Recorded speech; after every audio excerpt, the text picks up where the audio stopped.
Dricus Du Plessis has just become the first South African to win the UFC middleweight champion of the world. No one believed he could do it, but here he is. This is the rise of Dricus Du Plessis. Dricus was born on January 14th, 1994 in Pretoria, South Africa, to JD and Gerda Du Plessis. He has two older brothers with whom Dricus revealed once in an interview he had frequent fights. Neil Du Plessis, my older brother, he's 4 years older than me. We grew up three brothers. I'm the youngest, my oldest brother Viesia, and Neil's the middle kid, and he feels very sorry for himself because of that. As kids, obviously we grew up, it's rough being three brothers. We grew up, we had quite a lot of fights, never really malicious fights to be honest. We didn't have too many of those. We did, though, this one time I do remember that we did. We had a set time and date that we are going to square off because we were just tired of, there was something happening, I guess. I split him or the other way around, snitches get stitches. And it is this playful rivalry that led him to starting judo at the tender age of 5. Just a couple years later, Dricus would move on to wrestling at age 12, then kickboxing at 14.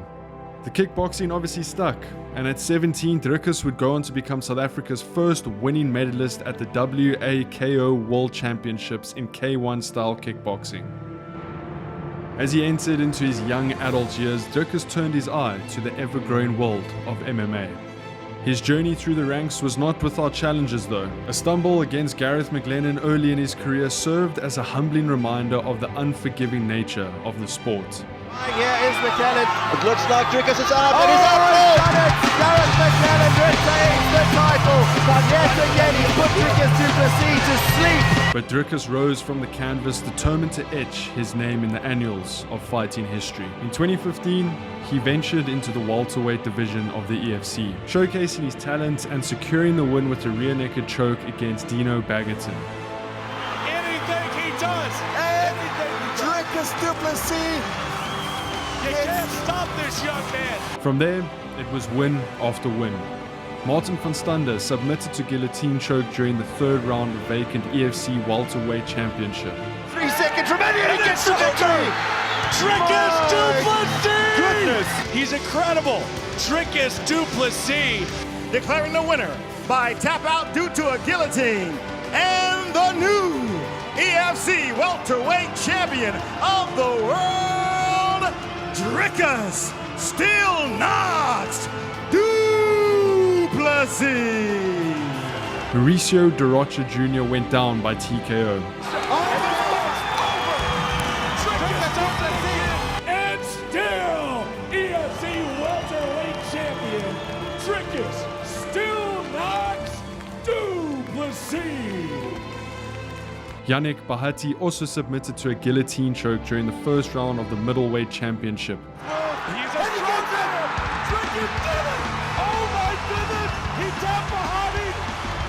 He is the king of the middleweight. Making Dricus a two-weight class champion. Is he I'm going to ask you, is he the best fighter in EFC history? Going international, he would pull off a huge upset by KOing KSW welterweight champion Roberto Soldic with a deadly left hook. Again, looking for that left. Oh, he got rocked. Down goes the champion with a big shot that came from nowhere. Du Plessis in there, it's all over. Roberto Soldic knocked down, knocked out. The champion loses the belt. Du Plessis brings it hard from nowhere. Another guillotine choke against Brendan Lessar at the interim middleweight EFC Africa 83.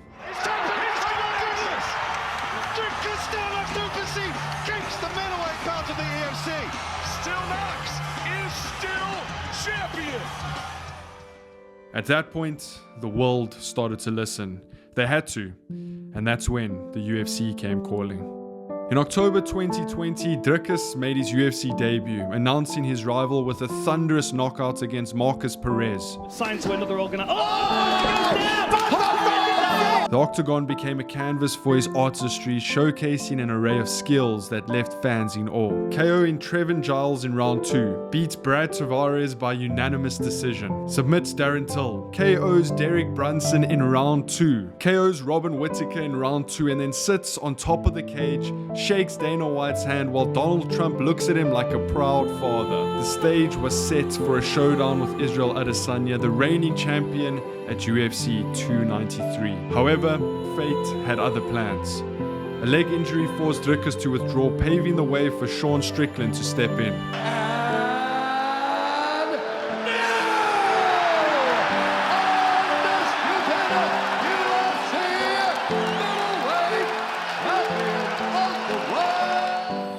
All healed, Dricus was now ready to take on Strickland in Canada. The bad blood had been building for weeks, but this was his time. This is what he had trained for his entire life. It was his moment.